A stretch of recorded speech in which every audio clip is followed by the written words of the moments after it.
I'm going to take it back. We've got a couple of 3-bets pre-flop on the two right-hand tables, numbers 3 and 6. On table number 6, you've seen that we are with the starting maximum stack at the shallow, and he's got about half of our stack with another shorty in the blinds.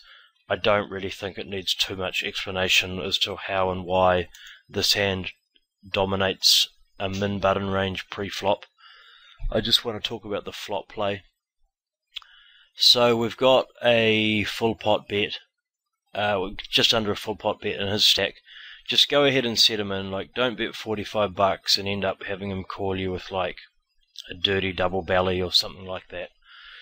Because if you can pick up the pot there, yeah, it's going to be profitable. It's Omaha, you know, you don't want a king or something to peel off.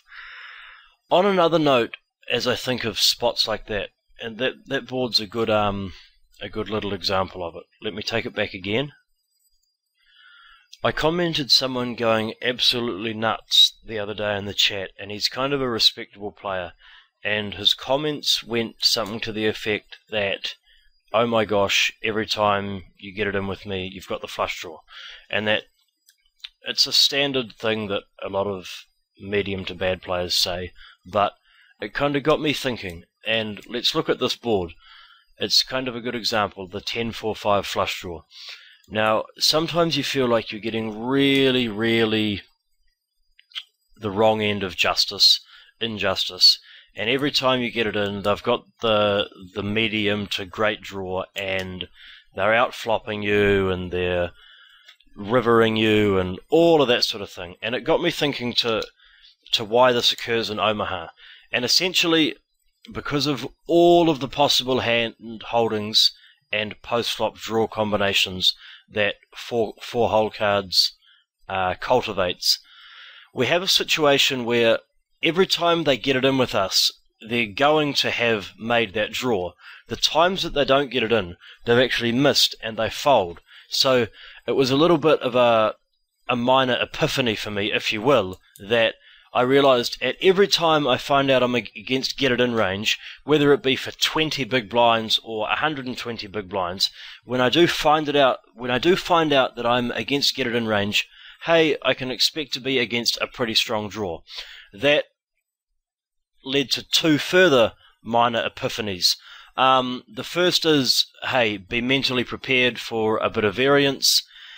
The second is that we probably want to build stacks, build pots with hands that are going to outflop their drawing range, because when they're so commonly getting it in on these drawing ranges that they're going to flop very often, we have to be prepared for that. So in this climate, against that type of player, which is everyone, and in this climate of poker, we want to be on strong drawing hands rather than weak-made hands. And it's good that I remembered this point as we have these two hands on the right. Now, we're talking about Ace-10, Jack-Queen double-suited and Ace-10, Jack-Queen single-suited with a 3-flush in your hand. These are going to absolutely annihilate the 7, 8, 9 jacks that are single or double suited, that are in their 3-betting and even their 3-bet calling a 4-bet range, because you're going to flop so much stronger. You're going to have higher kickers and higher side cards, and you're going to have higher flush draws.